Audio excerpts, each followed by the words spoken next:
Welcome to Novara Live. I'm Michael Walker, and I am joined on this sunny Thursday evening by Dalia Gebrial. How are you doing? I'm having my ass kicked by this pollen. I'm all puffy and horrible, so apologies for what hopefully won't be a disgusting show of me sniffling constantly. But yeah, I'm so weak in the face of this pollen attack. Well, it's better than having your ass kicked by a huge cloud of smog, which is what New Yorkers are currently facing. We will be talking about that tonight on tonight's show. And we'll also be discussing Caroline Lucas. She's going to be stepping down as an MP at the next election. And Julia Hartley-Brewer having a freak out about a little health warning because it's going to be hot. I don't know why she cares as much as she does, but it's an interesting phenomenon on the right, which we will be talking about. After telling millennials for years that they just need to stop buying avocados and coffee if they want to buy their own home, the Daily and Sunday Telegraph are being put up for sale. That's because despite insisting that anyone under 50 can't save money, the owners of those titles are broke. The Barclay brothers started out running a confectionery store and tobacconist in Kensington. After that went bankrupt, they turned to real estate. Soon, they branched into breweries and casinos, finally buying London's Ritz Hotel in 1995. In 2004, they purchased the Telegraph Media Group, which included the Daily and Sunday Telegraphs. And in 2008, they added the Spectator to the fold. Long accused of tax avoidance, by 2020, their wealth was estimated to be £7 billion. In 2021, David Barclay died, with his sons Aidan and Howard taking his share of the papers. But let's go back to that purchase of the Telegraph Group. At the time, it cost £665 million, and the brothers turned to bank loans to get the cash. And there's an obvious risk with buying something with millions of pounds in loans. That's because if it turns out to be worth less than you bought it for, you might find yourself under a lot of financial pressure. And that appears to be what happened in this instance. One of the first warning signs was in 2019 when Frederick Barclay sought a buyer for the media group, and bids came in at around £200 million. That's less than a third of the price they originally paid. But for Frederick, it got worse, because he's now also on the line for a £100 million divorce settlement. Frederick is now 2 years overdue for that payment, which appears to have been the catalyst for their bank manager to call in their loans. So, time is up for the Barclays' ownership of the Telegraph Group. And it's important to say, though, that the Telegraph Media Group is itself profitable, as is the Spectator. And these titles are being sold because the Barclays have failed to pay off extraordinarily large debts rather than the titles themselves losing money. The Financial Times reports this. In the year ending January the 2nd, TMG, so that's Telegraph Media Group, reported sales of £240 million, up from £235 million, and a pre-tax profit of £29 million compared with £22 million the previous year. A spokesman for the Barclays said, quote, "The businesses within our portfolio continue to trade strongly, are run by independent management teams, are well capitalised with minimal debt and strong liquidity. They have no liability for any holding company liabilities, continue to operate as normal, and are unaffected by issues in the holding company structure above them." So, the paper is a viable business for whoever can afford to buy it. Of course, owning a newspaper, especially a right-wing one, is always appealing to certain members of the ultra-rich. Whether it's Lebedev at the Evening Standard or Jeff Bezos with the Washington Post, the claim is that in buying these papers, the ultra-rich can gain political influence to match their economic wealth. And with a general election just around the corner, it's no surprise that potential buyers for the media group include, according to the Financial Times, wealth funds from Saudi Arabia, Qatar, and the UAE. Given the Spectator's penchant for saying that Muslims want to impose Sharia law on the rest of the UK, it would also be a little bit ironic if the magazine was bought by the Saudi government, an authoritarian state which has, you guessed it, Sharia law. When these publications passionately defend free speech, will they dare to mention Jamal Khashoggi, the journalist who was murdered by Saudi goons in their Istanbul embassy just a few years ago? One suspects not. And there is, of course, the fact that the Barclay family are up to their eyeballs in debt, with the FT reporting it to be £1 billion higher than previously thought. Their publications have been attacking benefit scroungers and work-shy youngsters as people who just don't work hard enough to get on the property ladder or manage their money, and yet they were living on the never, never. Dalia, should Novara start a crowdfunder to buy the Telegraph Media Group, and could we give you a column in The Spectator? You, or like Novara, buying a company that owns several newspapers, several influential newspapers in this country, and like handing out columns to your mates. And, even though not every single article obviously is going to be kind of handpicked or cherry picked by the owner, still you're exerting a huge amount of influence because you can basically determine the range of people and opinions that are expressed within the newspapers that you own. But that kind of like giving out columns to your mates and that kind of very restrictive and narrow model of ownership of multiple different media outlets is not actually that far off from how the UK media is actually run. This is like, we have like 3 companies in this country own 90% of the newspaper media. And even though you might say, okay, well, online media, that changes it. It's not all newspapers. That means you have more pluralism. Well, that number only falls to 80% in terms of the market share of those 3 companies. So online media is 80% is controlled by the same 3 companies. And you've got to think about what that does to media plurality. We're not being entirely sincere when we consider that Novara Media could buy the Telegraph, because I don't think, however much we promote a crowdfunder, it's unlikely we'll get circa £200 million in our coffers. And that does beg the question, or lead to the question, who will buy it? And it is interesting that the Financial Times are sort of saying that the potentials here are wealth funds from Saudi Arabia, from Qatar, from the Emirates. And I say that because, we know these are the people who have just a lot of cash they can sink on these kind of things. We see that with football teams.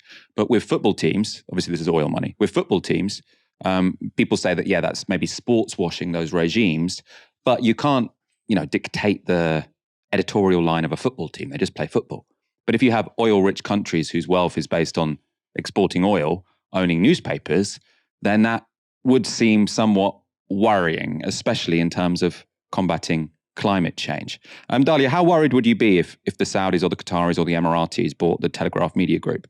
Sometimes the differences between different oligarchs of different countries are sometimes overblown. Like, sure, there's the particular angle of us being in a climate crisis and, Saudi Arabia being a petro-state. And so there's a very clear and definable conflict of interest there that is quite neat in that sense. But ultimately, the problem is power concentration. The problem is that it is possible for one entity, which by nature of how wealth is accumulated under capitalism will be an entity that is likely invested and is, has their hand in some really, really heinous stuff, that profits off violence, that profits off extraction, that they will be in control of a huge share of our media. And whether it's the arms industry, whether it's the oil industry, for me, I think sometimes the differences are kind of a bit overblown, beyond the kind of the oil connection, which I think is something that does need to be pointed out and is a cause for concern. But ultimately, the problem is the structure by which, a small number of billionaires, a small number of wealthy people who will inevitably have their wealth extracted from corrupt, violent means that are completely oppositional to, the interests of everyday people, that they have inevitably will be the ones who control the largest share of our media, and that will have knock-on impacts on the rest of us. And I think that that's what's so specific about the landscape here, compared to somewhere like, compared to, say, Europe. Media concentration, ownership of media is a problem everywhere. But the UK is kind of uniquely bad in how concentrated that media power is. 90% owning, and let's not forget, that's only gotten worse. In 2015, that number was 70% in terms of the market share of newspapers owned by 3 companies. It's gone up to 90%. That is an alarming figure. That, to me, is the problem. Of course, some oligarch whose interest is completely misaligned with the rest of us and oppositional to the rest of us is going to own it. That's the nature of capitalism. I agree with you in large part on the billionaire issue. I think whatever billionaire buys the Telegraph, or whatever billionaire buys whatever, media channel or newspaper, that is going to be a barrier to them talking about taxing the rich or proper redistribution. I think probably when it comes to a bunch of issues, though, climate change probably being the most significant one, it does make a bit of a difference. I think it matters that Murdoch is a different kind of billionaire to Bezos, and that if if Bezos were to buy Fox News, then probably it would be slightly less catastrophic for the climate than Rupert Murdoch owning it.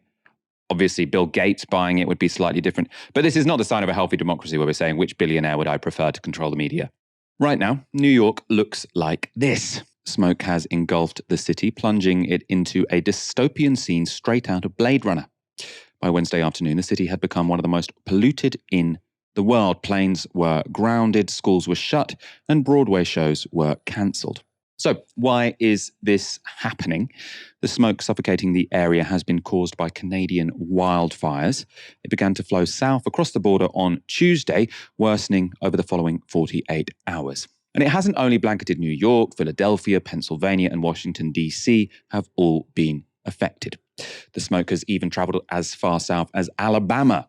That's around 2,500 kilometers away from the fires. Once the smog arrived, it didn't take long for New York to disappear in the haze. This time-lapse video from the city's National Weather Service shows it vanishing in just a few hours. You can hardly make out Manhattan. New York City authorities have called the smog a, quote, unprecedented event, while the air quality has been rated hazardous. As a result, New Yorkers have been encouraged to wear masks outside, with the New York State Governor making 1 million N95 masks available to residents. Pedestrians have complained of a strong cigar-like smell everywhere. Pensioners, children, and those with respiratory conditions have been told to stay indoors for the sake of their health. This graph from the New York Times shows just how toxic the air has become. At the smoke's peak on Wednesday, sensors measured 868 micrograms of particle pollution per cubic meter of air. That's 10 times higher than the previous New York record set in 2003, and it's nearly twice as high as the record set by the 2020 wildfires in Oregon. For context, good air quality is defined at just 12 micrograms per cubic meter. The wildfires causing the smog are blazing in Canada's eastern provinces of Quebec and Ontario. It's not usual for these forests to go alight because they tend to be wetter during the summer months than their more western counterparts where wildfires are common. So far, more than 9 million acres of land have been burned and 20,000 people have been evacuated. The cause of the fires is the exceptionally hot and dry spring eastern Canada has been experiencing this year. Temperatures have reached highs of 33 degrees Celsius, about 10 degrees higher than normal. And emissions from Canada wildfires in May reached 54.8 million tonnes. That's more than double past records for the month since records began in 2003. As this BBC graphic shows, Canada is on track to have its worst year ever for wildfires. It's only June, and yet nearly 3 million hectares have burned. That's 2/3 of the area burned when the last record was set in 2014. So is climate change to blame? According to the UN Environment Report released last year, the number of extreme wildfires will jump 14% by 2030 and 30% by 2050. The report's authors say we must, quote, learn to live with fire. And New York Mayor Eric Adams agrees. Well, this may be the first time we've experienced something like this on this magnitude. Let's be clear, it is not the last. Climate change is accelerating these conditions, and we must continue to draw down emissions, improve air quality, and build resiliency. New York City is clearly a national leader on public health and climate action. And these dangerous air quality conditions are clearly an urgent reminder that we must act now to protect our city, our environment, and the future of our children. Dalia, you're struggling with pollen today. I know New Yorkers are struggling with smog. This is going to become an ever more common phenomenon, isn't it? Yeah, I mean, obviously, this isn't the first time a wildfire has happened. You know, in certain parts of the world, they are more prone to this. But what climate breakdown does is it not only means that the number of extreme weather events increases and intensifies, but by virtue of that, it expands the geographical boundary that are hit by extreme weather events. And these are often places that are not used to or do not have the infrastructure or the mitigation abilities to deal with those extreme weather events. So that's why, the scenes in New York have hit so many people, is because we aren't used to seeing New York like that, because we aren't used to seeing a place like New York, this heavily urbanized area, impacted this severely by a wildfire happening so far away. And this is ultimately why climate breakdown is such a unique urgency, because what it really exposes is the fact that not only are we impacted by things that might be happening very far away, and we are all kind of interconnected by the way that extreme weather events and impacts on agriculture that take place halfway across the world can have severe impacts on people that are very disconnected from that space, but also that the impacts of climate breakdown are unpredictable. This is the point. I think there's this kind of techno-solutionist idea often that, okay, well, we can continue as we are, and as long as we just keep developing and we keep innovating, eventually we will develop the technologies that will enable us to mitigate the impacts of climate breakdown, or to reverse climate breakdown. Even some of the most sort of sci-fi stuff out there kind of goes down that direction. But the point is that the impacts are unstable and unpredictable. This is planetary destabilization. And so this is what is really quite scary and what makes climate breakdown a unique existential threat. And is why, this kind of, like techno-solutionist, predictive, you can't deal with planetary destabilization through like predictive technologies. But I think that phrase, we need to learn to live with fire, is such an ominous, disturbing, but also probably true statement. And we need to understand that the impacts of that are so far reaching, because when we say we need to learn to live with fire, different people have different abilities to do that. And we know exactly who is going to be left out from that. Take what's been happening in New York. All of, the advice was, if you have respiratory issues, if you're a child, if you're a pensioner, if you're vulnerable in any way, stay inside, wear masks. What does that do for the growing unhoused population in New York City who can't go inside, who can't seek refuge? We saw the same thing in the COVID pandemic. When these crises hit, the people on the sharp end, the people who can't learn to live with fire because they don't have the means to do so has been taken from them. Those are the people that are really going to experience the sharp edge of this. And there's something quite disturbing about the fact that even the UN is beginning to kind of accept that that's where we are right now. But yeah, I think that's what it's quite a clarifying moment, seeing those scenes in New York particularly, because we're not used to seeing that in New York. But this will become increasingly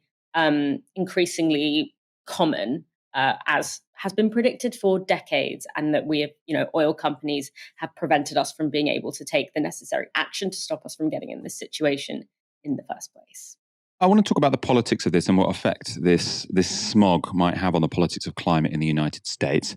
Firstly, because we like to be balanced on this channel, I thought I'd bring you what some right-wing Americans think about the wildfire smoke. This is from Fox News. The air is ugly, it's unpleasant to breathe, and for a lot of people, they get anxiety over it. But the reality is there's no health risk. Okay, there's EPA research. They've done lots of clinical research on asthmatics, on elderly asthmatics, on children, on elderly with heart disease. Not a cough or a wheeze from any of them. We have this kind of air in India and China all the time.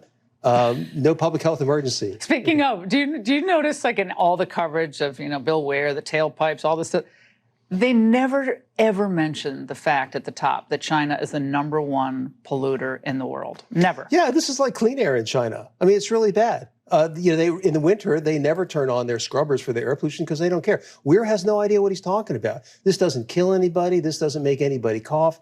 This is not a health event. This has got nothing to do with climate. First off, this is wildfire smoke. This is natural.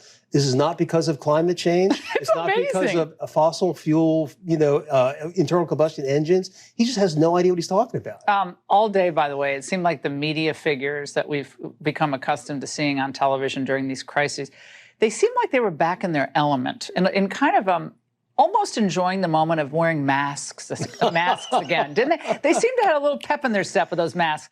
Dalia, I suppose my question to you, so one of the real fears I used to have with climate change was that it wouldn't really affect the West that much. So, there are models that say that actually it could make parts of Europe more productive agriculturally because the climate gets a little bit warmer, and that won't be a bad thing when it comes to sort of crop yields. So my worry was that it wouldn't be a big problem for the rich world, but it would be a huge problem for the poor world, and we'd be able to just ignore it, essentially. That means that, every time you get one of these events in the rich West, I'm almost sort of like, well, kind of thank God the people who are producing the carbon are now going to realize they need to cut it. But then you see some of the commentary from the United States when it's their cities being cloaked in smog, and they just say, oh, there's nothing wrong with smog, actually. They have more smog in India. Well, this is a David Wallace-Wells piece recently said 10 million people a year die from poor air quality. So the idea that this is happening and we just live with it, the goalposts are constantly shifting. First of all, they would have said, no, it's ridiculous that New York would be covered in smog. Then New York is covered in smog. They say, well, who cares about smog? What's the problem with smog? I mean, what do you make of it? It's important to remember that the reason that, I think that's Laura Ingraham, the reason that she's able to chuckle and laugh and feel so comfortable about this whole thing is because, yes, this is impacting the West in the way that perhaps, we always knew it was going to impact the West because ultimately, it's planetary, right? So it's, even if it doesn't impact us in a way that is visible in this place here, what's happening agriculturally, the fact that there are droughts in Spain where we import so much of our food, that's going to impact us here. But I understand, you'd think that this sort of very visible representation of environmental collapse and this very immediate thing of not being able to breathe in healthy air, you would think that would have an impact. But the fact is that when it does hit the global north, when it does hit countries like the US, Britain, it will impact the people who will suffer from it are not the Laura Ingrahams of the world.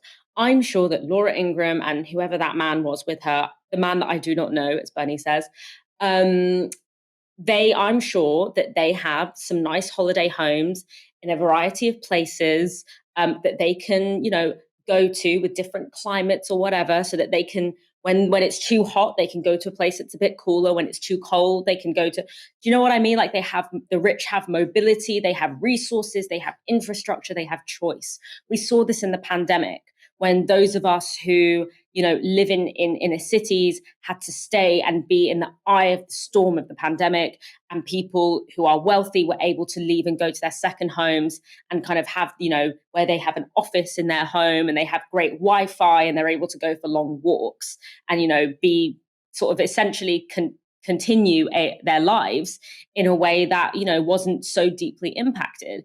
And so that relaxation comes from the fact that they know that even if it does impact the West in that visceral way, they will be protected comparatively by their wealth and their mobility, which others do not have. Yeah, I think there's a lot to that. And we talked about that recently. We were talking about AI, which is that lots of this kind of tech bros who are really worried about, extinction from AI, which, to be fair, I'm also a little bit worried about. I think they're not that fussed about climate change. They don't talk about it that much. And I think that's because they think, well, unless everyone gets extinct, we're probably going to be the last ones alive. Climate change would have to get really, really bad for Elon Musk to die. But he thinks that AI could get to a point where it extinguishes everyone. And so that's one issue he particularly cares about. According to experts, the devastating Canadian wildfires that have blanketed New York in smoke were in part caused by unusual springtime highs of 33 degrees Celsius. And this weekend, parts of the UK are set to hit highs of 30 degrees. As a result, the UK Health Security Agency issued this heat health alert. And I just want to read you the part about who this is relevant to. So it says, look out for people who might struggle to keep cool. And it goes on to say, older people, people with long-term health conditions and young children may need help keeping cool. Now, all pretty inoffensive stuff, unless, of course, you're a right-wing radio clown. Talk TV's Julia Hartley-Brewer has been really triggered by the heat warnings. She began her segment with this monologue. The absolute terrors that await us this weekend. A plague of locusts? No. Forest fires engulfing the nation? No. Floods and deluge? No. This isn't the Kherson region in Ukraine. What does await us is, and brace yourselves, folk, have a sit down before I tell you this. In some parts of the country, temperatures may reach 30 degrees Celsius. I know. I'm as horrified and scared, terrified and bewildered as you are. But yeah, a heat alert. A heat alert was issued yesterday by the Met Office that a heat wave is finally on its way. But why a heat alert? Aren't most of us delighted to be getting the barbecue out at long last? This is what I mean with the sort of the way the goalpost shifts. She's like, 30 degrees, who cares about 30 degrees? What's that? This isn't a city being covered in smoke. But then you can imagine a city gets covered in smoke and Julie Hartley will say, just close the goddamn window. Who cares about this? You constantly shift the goalposts. Whatever is currently happening isn't really a problem. You talk about something more extreme. The more extreme thing happens, and then you say, well, this isn't something even more extreme. I don't know. I find it disingenuous. Later, Julie Hartley Brewer was joined by a guest, weather presenter Claire Nasir. Why is there a heat alert about a temperature which is the sort of temperature which most of us would pay our hard-earned cash on to get to that sort of temperature in another country on summer holiday? And the Met Office is not saying don't celebrate the sunshine. It's a joint venture, obviously, with health professionals to just alert the social care system that vulnerable people could actually be impacted by this heat. It's the lowest level of heat. It's a yellow warning. So most healthy people, it's not a problem at all. It's those who have underlying health conditions like heart issues, etc. And can I just remind you that along the eastern side of the country, they've seen temperatures of 13, 14 degrees Celsius. Norwich could see a hike of 20 degrees in the next few days. And that's quite a shock to the system. It's the first time this year we're seeing 30 degrees. Everyone's going to be thrilled. From 13 degrees to 30. Wonderful, brilliant. Get your shorts and T-shirts on. Pour a glass of Pimm's. Not everyone like you is so robust, Julia. Some people But again, the whole world is being organised around the very frail, the very elderly and the very vulnerable. I'm just not entirely... Surely they already know that already. I mean, there's a marathon on. Oh, let's tell my 80-year-old mum not to run the marathon. We don't issue warnings about things like that. Don't people who are frail or vulnerable, don't they already know? Look, I'm of Irish blood, so I can't sit out in the sun. I get burnt to a crisp almost immediately. What's the point? But I know that. Do I need to have a heat health alert to tell me that? This is not for you. This is for people who work in the health profession and those who are very vulnerable. So you can ignore this completely and go outside, really thrive in this beautiful weather. And it's great because your carbon footprint will be very low. And don't start on that nonsense, Claire.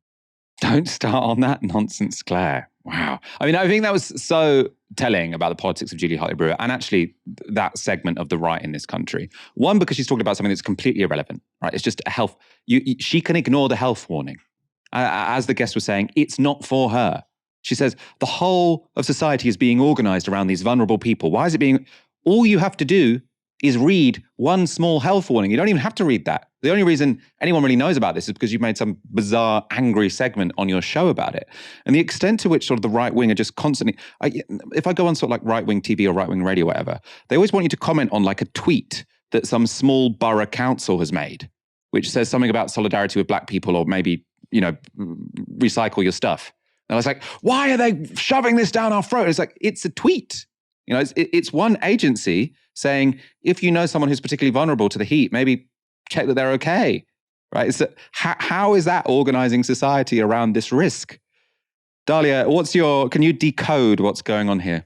That's a really important observation about how institutions like GB News, like Talk TV, what their bread and butter is, their ideological strategy. It's producing stories. It's like the production of, or the use of like ultimately insignificant events to contribute to this overall meta-narrative that they are trying to construct. And for me, Julia Hartley Brewer almost said the quiet part out loud there when she said, we're organizing the whole of society around, the marginalized and the vulnerable. First of all, I wish that were true. Nothing could be further from the truth.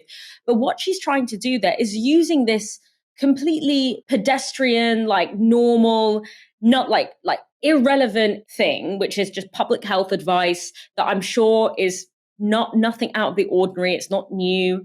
It's very typical, whatever. taking that, and she's using it to add to this reservoir of stories and images that essentially is trying to make any kind of infrastructure or allowance or access to anyone deemed weaker or more marginalized than her to try and stigmatize that. And so there is a connection between this, what seems like a kind of inoffensive fluff story, and this broader culture of organized abandonment and organized neglect of people that we see or that she sees as being less valuable. There's a connection between this and, taking away, disability and social welfare benefits because of this idea that if you can't, work 10 hours a day, then you're useless to society and you should be abandoned.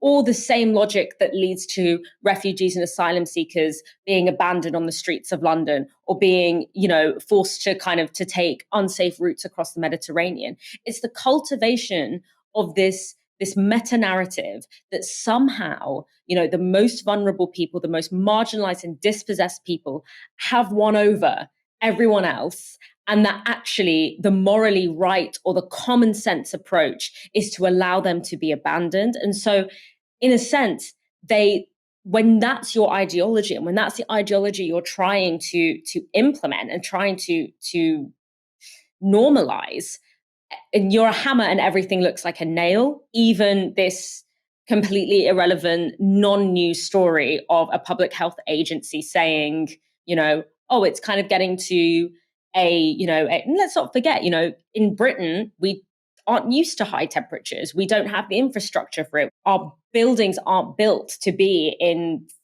regular 30 degree, 35 degree, and last year it got to almost 40 degree weather. And so it makes sense that in this country there would be sort of public health knowledge, public health messaging around that. But taking that non-story and inserting it into that broader meta-narrative, and let's not forget, these kinds of outlets, whether it's talk radio, whether it's talk TV, whether it's GB News, it's 24 hours news cycle. So it's just when the people at home are constantly hearing this meta-narrative going over and over and over in their head. And so that kind of abandonment of anyone who's seen to be marginalized or seen to be dispossessed then becomes normalized in a broader sense. In a sense, even though it's a completely bizarre segment to watch, I can understand why Julia Hartley-Brewer and her producers saw it as worth reporting on, because that's the broader story that they're trying to tell. I suppose why it seems so extreme to me is because, it's very unpleasant when sort of the right are sort of trying to stoke tax revolt. So essentially say all of our tax money is going to support the vulnerable. It's not, by the way, but the argument they're saying is you could have more money in your pocket if we weren't giving so much to vulnerable, sick people, old people, unemployed people, whatever. But this is saying, I don't want money to be transferred to vulnerable people. It's I don't even want to be reminded of the existence of vulnerable people. Just shut up about the vulnerable. Like, if at the end of the weather forecast they say, if you are old or frail or know someone old and frail, maybe be careful about the weather, that's too much for Julie Hartley-Brewer to take. She doesn't want even the existence of these people to be recognized, because that's too much of an imposition on her life. I mean, we can rant about Julie Hartley-Brewer all day. Let's, though, talk briefly about the extent to which heat waves in the UK are a problem. I mean, because obviously, I know lots of people will be watching this thinking you're looking forward to 30 degrees at the weekend. I'm kind of looking forward to 30 degrees at the weekend. But we should also consider that these are problems for many people. Every year, there are about 2,000 excess deaths linked to high temperatures in England. In last year's heat waves, where temperatures reached 40 degrees in some parts of the country, excess deaths were over 3,000. Now, most of those were caused by heart attacks and strokes brought on when the body tries to stabilize its temperature. But forget 40 degrees or even 30 degrees, which we'll see this weekend. The risks begin to kick in when temperatures reach between 25 and 26 degrees. As that weather presenter pointed out, the most dangerous times are when the temperature changes over a short period of time, as it has this week. All right, so it's a very, very different state of affairs if it's 30 degrees and you're on a holiday in Spain, you're dressed for it, you don't have to work, and you're by the sea, you can cool off. And if you are in this country, you didn't see the weather coming, your body's struggling to deal with it. My body's actually kind of struggling to deal with the heat today, which is not particularly high if you're looking at it in terms of, I think it might be like 24. I feel like I'm so hot, right? It's because I'm not used to it. But luckily I'm not old or frail or a very young child. right? So you don't need to worry about me. But if you do have family and friends who are old and frail or very young or vulnerable in some other way, then maybe it would be a good idea to see if they're okay and not just use the Julia Hartley-Brewer excuse, which is to say, wow, if they need to look after themselves, they can do it themselves and they must know already. So don't bother me with any concerns about how someone else might be in danger. Green MP Caroline Lucas has announced she is standing down and won't be contesting her seat at the next general election. Lucas is the Greens' sole MP who was first elected in 2010 and received a majority of 20,000 at the last election. She announced the move in a letter to constituents. Lucas explains her time as an MP and the conditions under which she was elected, but perhaps most interesting of all are the reasons she gives for wanting to leave the role. So she says, the intensity of these constituency commitments, together with the particular responsibilities of being my party's sole MP, mean that, ironically, I've not been able to focus as much as I would like on the existential challenges that drive me, the nature and climate emergencies. I have always been a different kind of politician, as those who witnessed my arrest, court case and acquittal over peaceful protest at the fracking site in Balcombe nearly 10 years ago will recall. And the truth is, as these threats to our precious planet become ever more urgent, I have struggled to spend the time I want on these accelerating crises. I have therefore decided not to stand again as your MP at the next election. And she goes on, the reason I came into politics was to change things 13 years ago. It's inconceivable that Parliament would have declared a climate emergency, and I've put issues like a universal basic income and a legal right to access nature on the political agenda, secured the first parliamentary debate in a generation on drug law reform, and thanks to my work in Parliament, a natural history GCSE will soon be on the syllabus. I have said the previously unsayable only to see it become part of the mainstream. My determination in trying to make change is stronger than ever. I look forward to having the time to explore ever more imaginative and creative ways of helping to make a livable future a reality. Watch this space. So what has Lucas accomplished in her 13 years in Parliament? Well, she also posted this helpful video on Twitter chronicling her achievements. Caroline Lucas will be heard. Caroline Lucas, we're grateful. With his body language throughout this evening has been so contemptuous of this House and of the people. When he has been lecturing us about democracy, we will have none of it. It does strike me as a certain irony that in this place you can get copies of The Sun. Perhaps I could even show you what's in The Sun. In eight places in this house, you can get this magazine. I have received so many messages from constituents who are horrified that water companies are polluting in this revolting way. Will he now cut the crap? Will he commit to strengthening the government's plan and bring our failing system back into public hands where it belongs? Neither patients in Brighton Pavilion nor anywhere else should be paying the price for the failure of private companies who are profiting from NHS contracts. While the heatwave has now been declared a national emergency, there are real questions about how seriously the government is taking it and how prepared they are. They seem to be turning up with a watering can when what we need is a giant fire hose. Brighton, my constituency, is one of the most expensive places to rent outside of London, and my constituents are being ripped off on a daily basis. For the benefit of the House and for 10 and 11-year-olds up and down the country, will the Prime Minister explain what the past progressive tense is? Will he differentiate between a subordinating conjunctive and a coordinating conjunctive? And finally, will he set out his definition, please, of a modal verb? History will not judge kindly those who put party politics before this most crucial moment, when it is precisely those with the least who most need their politicians to be brave. The only act of a parliament that has some kind of moral integrity is to rip up her illegal and immoral bill, which has no place on our statute book. I agree with the Prime Minister that the sun shines on Brighton and shines bright green on Brighton Pavilion. So that was Caroline Lucas's team's sort of summary of her achievements in Parliament. And the thinking behind her decision to quit as an MP was also made clearer when she spoke to Nick Robinson on this morning's Today programme. This is about really just recognising that for me personally, the thing that really motivates me, what really drives me, is action around the climate and nature emergencies. You know, over the course of my lifetime alone, populations of some of our most important wildlife have plummeted by over half. The climate crisis is accelerating. Warnings will crash through that 1.5 degree climate threshold within the next 5 years. So these are really massive issues. And because I have to be the front bench spokesperson on everything from my party, I'm pulled in so many directions, from from benefits to Brexit. And it just means that I can't give the time that I personally want to those big issues around climate and nature. And so I'm definitely not going away. I'm not retiring with my knitting. I am definitely going to be looking at how I can still serve to make change happen, but perhaps to look at different ways of doing that as well. Robinson went on to ask Lucas about whether she would get involved in more direct action, the subtext presumably being the actions of Extinction Rebellion and Just Stop Oil. In response, Lucas had this to say.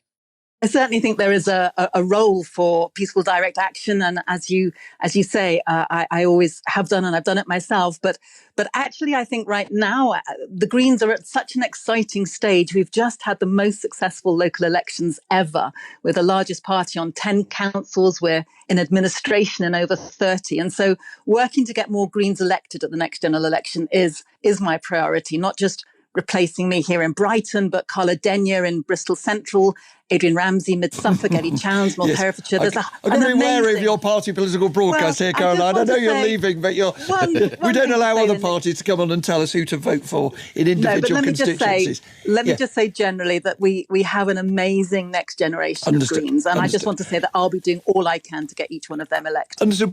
Now, it is absolutely beyond doubt that the Greens have seen a massive growth in local elections since 2019. And at the next election, they will be very competitive in several seats outside Brighton, like Bristol West. But was the fear of losing the seat of Brighton Pavilion also a factor in this decision? This image from Stats for Lefties shows the vote in recent local elections in Caroline Lucas's constituency, which, it should be said, will see significant changes to its boundaries. Elsewhere, a recent poll by Best for Britain had the Greens losing Brighton Pavilion as a result of boundary changes, although it should be said that Lucas had a massive personal vote, and similar polls consistently showed her to be struggling in the past. So these polls have often said the Greens might lose this, and then she actually wins with a big majority because people really like Caroline Lucas in Brighton. Still, it is an open question of whether or not having to really struggle to retain her seat was a factor in her decision. Dalia, the Greens are very much a national party on local councils, but they could have no MPs in Westminster after the next election, right? So we've said here it was possible she would lose that seat. I think probably her personal vote would have meant she would have retained the seat. I think it will be harder for another Green to come and replace her. And so it's possible that after all of this growth in local elections and this buzz around the Green Party, it could be the case that after 2024, they have no MPs. And I mean, it'd be very difficult to suggest that that's the sign of success. We live in a country that doesn't have, proportional representation. So that means that really for small political parties, that aren't really the big two, it's very, very difficult to actually have political impact electorally. What I think we've seen the right have done really well is have a party machinery and have a party organizational unit, but look towards building power in a way that doesn't rely on winning elections. Nigel Farage and UKIP, never won a single election. They won European elections, but not in Britain. They tried very hard. They put a lot of resources in it. They never actually won any elections. And yet they are arguably one of the most impactful political forces in this century. In Britain, they've completely changed. They completely changed the terrain of British politics. They won a vote they won possibly the most important vote, even though they didn't have a single MP and were far less electorally successful than the Green Party. And so, I actually think that when you don't have a proportional representation system, I don't think that it makes sense for smaller parties to throw all their weight or to have their theory of change or their theory of power to be based on winning, particularly, national MP-based elections. So I don't think that this necessarily means that the Green Party are reducing in their power if we think about power in a more expansive way. For me, what will determine whether or not the Green Party are able to actually gain power and to be quote unquote successful is whether or not they are able to adapt their organizational form in order to find that route to power in another way. Obviously, UKIP, Nigel Farage, etc.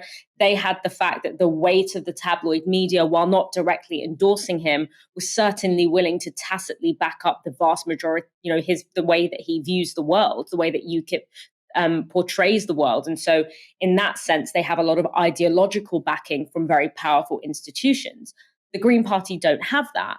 But what the Corbyn moment showed was that even if you don't have the weight of the right-wing press, if you have a good ground game, if you have, good relationships with grassroots media, a use of social media, you can, to an extent, build an alternative vision of power. And obviously, the people that were engaged by that project have been dispossessed by it, by the Labour Party. And so there is a real opening to adapt the theory of power, the theory of change, to really lock into this moment where more and more people are being engaged in politics in interesting and exciting ways, whether that's grassroots direct action, whether it's, having different we saw all those people coming out in the streets to canvass for the Labour Party. There are ways you can put that energy into quite useful and beneficial and productive ways. I think what worries me is that, the judgment of the Green Party, and I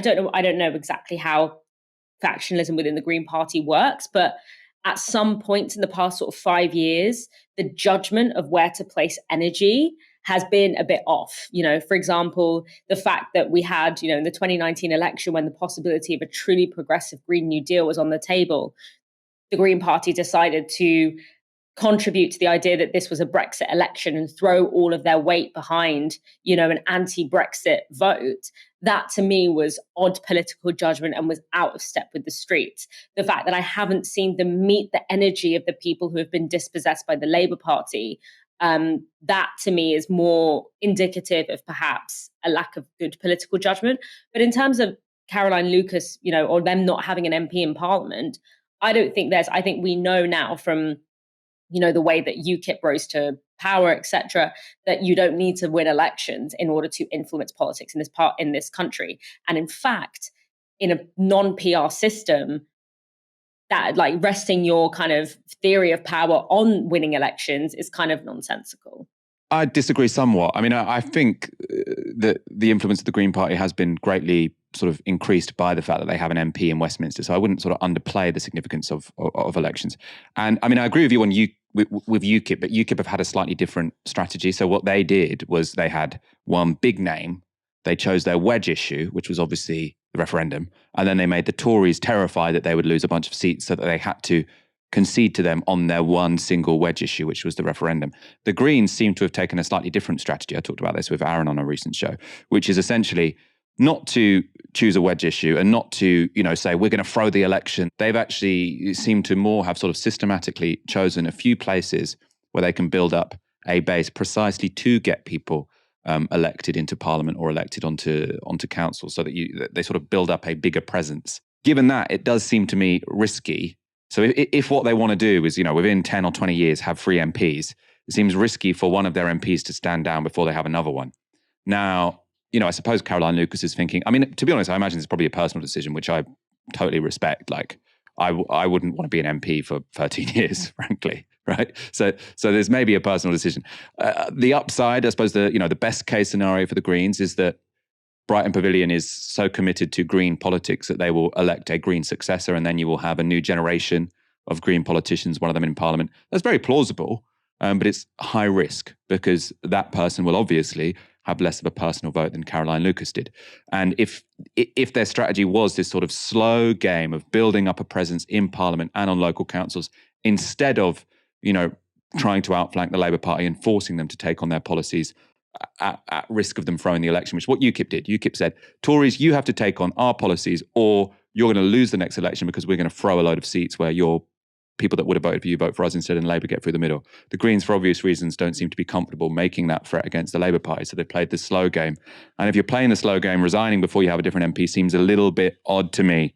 But Dalia, you disagree? I'll give you the final word on this. Yeah, I mean, I can see what you mean by that strategy. I just think that strategy is really, really, really hard in the political system that we have. And I think that the Greens should feel no way about threatening, especially this iteration of the Labour Party. I think they should feel no way about doing that. I think, the Labour Party in its current state is a reactionary force, and particularly in the context, even though on climate they're relatively better than they are on other things, still, it is they see themselves as a tool to blunt the growth of social movements and progressive change in this country. So I see what you mean by like there's a cohesion to the strategy of slowly kind of building power. I just think that it's a much tougher mountain to climb given the political system that we have. I'm not sure if 3 MPs would have more impact than a generalized kind of like shift using wedge issues that can target kind of lots of different Labour MPs in one, across a wide geographical area and in lots of different constituencies to take on the policies, which ultimately is what is really important. All right, let's wrap up there. You've got a little bit of time to get the end of the sun this evening. Dalia, thank you so much for joining me. Thanks for having me, Michael. And thank you, everyone, for watching tonight. I'll be back again tomorrow at 6 p.m. For now, you've been watching Novara Media. Good night.